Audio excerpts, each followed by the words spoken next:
We are not talking about action potentials. We're talking now about the actual cardiac muscle cell contraction, like the physical shortening of the cardiac muscle cell. How does that happen? We know, I'm going to write that down, cardiac muscle cell contraction. And I want to draw you a picture of a cardiac muscle cell, just to remind you of what are we talking about.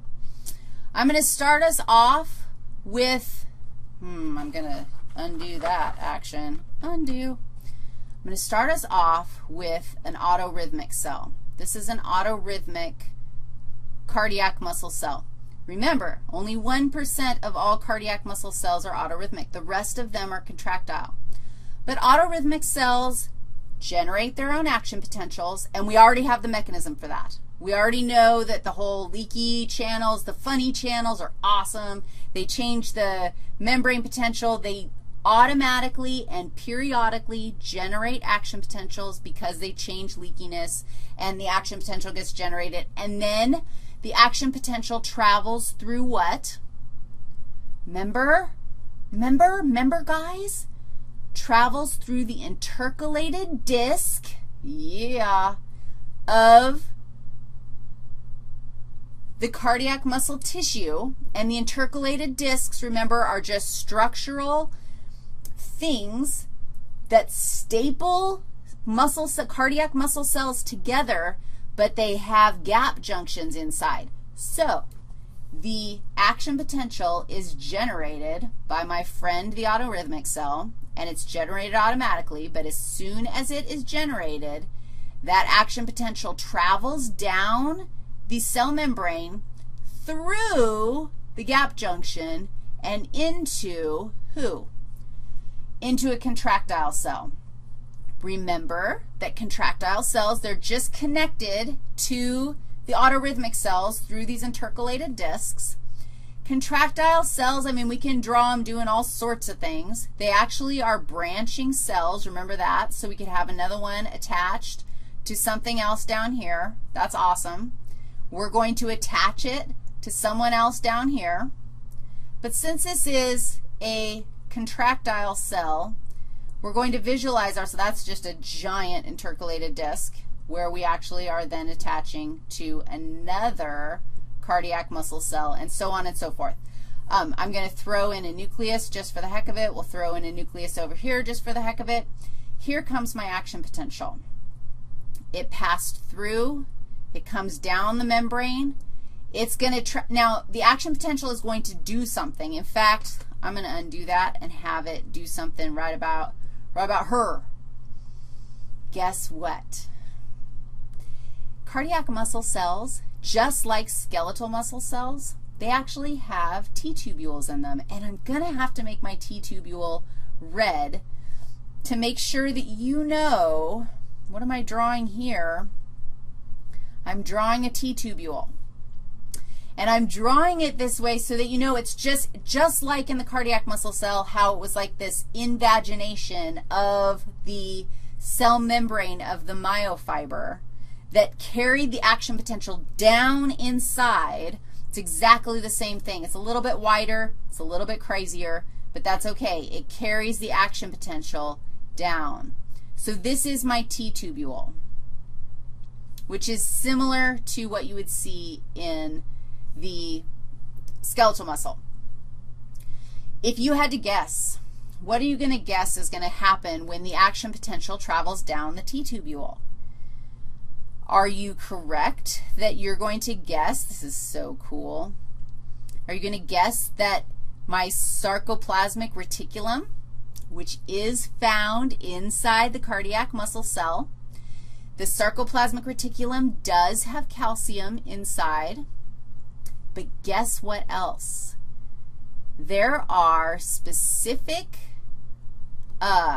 channels this is a slightly different mechanism. There are channels inside the T-tubule that allow extracellular calcium to rush in through the channel.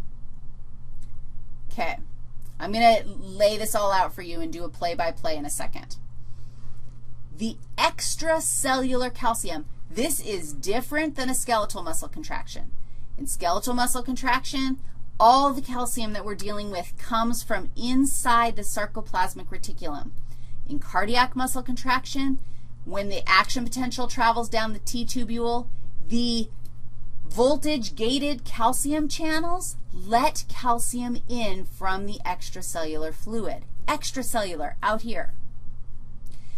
In comes the calcium. The calcium gates in the sarcoplasmic reticulum are different. They need calcium to bind in order to let the calcium out. Did you follow that? Okay, let's do a play-by-play and see if we can figure out how this happens. And if I write it down for you, it'll make it a little bit more clear. So the very first thing that happens is my action potential generated by the autorhythmic cell, travels down the cell membrane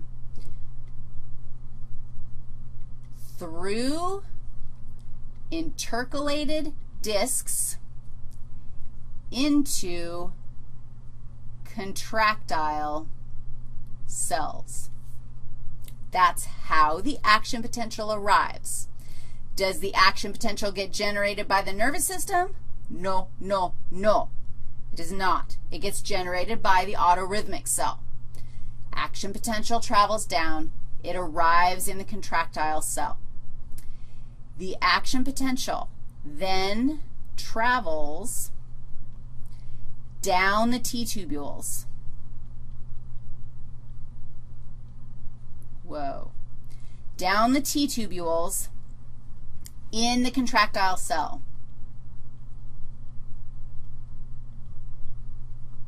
This is step 2. Do you see how I've drawn the action potential traveling down? The action potential causes voltage gated, what kind of channels? Calcium channels in the T-tubule. Open, open, open, open. And calcium comes in. It rushes in. Calcium from the where? From the extracellular fluid. That's where the calcium came from, and it comes rushing in. 4. Whoa, that must have been 3 right here. They traveled down. 3 allowed the voltage-gated tubules to open, and the calcium rushes in. 4 is going to take place over here with that, a new channel. This time, calcium in the intracellular fluid now, because it rushed in. It was in the extracellular fluid. It rushed in through the T-tubules, and now we've got this flood of calcium in the intracellular fluid. This calcium causes calcium channels in the sarcoplasmic reticulum to open.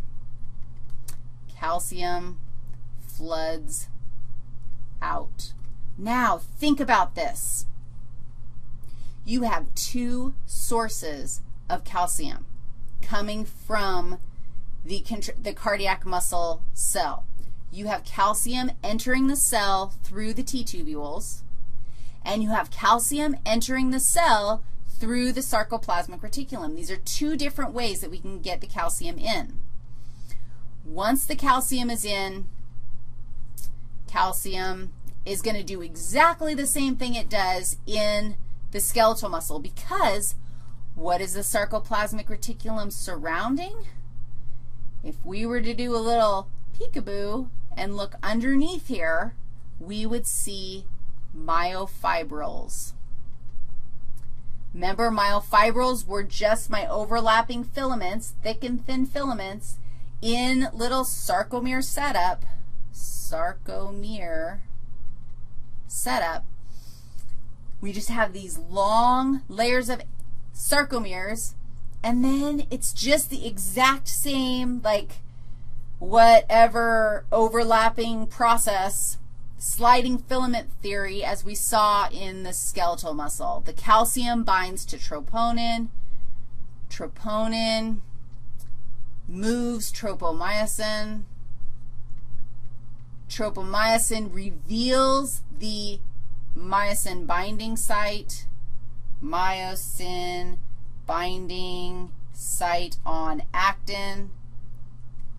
Actin is now able to bind to myosin, and once myosin and actin connect, the power stroke of myosin takes place.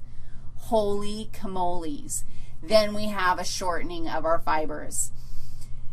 The key that is different, and let's just like put a little woof woof out there, the key that is different is where our calcium comes from. These two steps make it different. We have a little bit of regulation for where calcium comes from. Now, who cares? Why? Why did we do that? Well, we care because the next characteristic of cardiac muscle tissue is that not every contraction is the same, and that's because of where our calcium comes from. Let's go figure out more.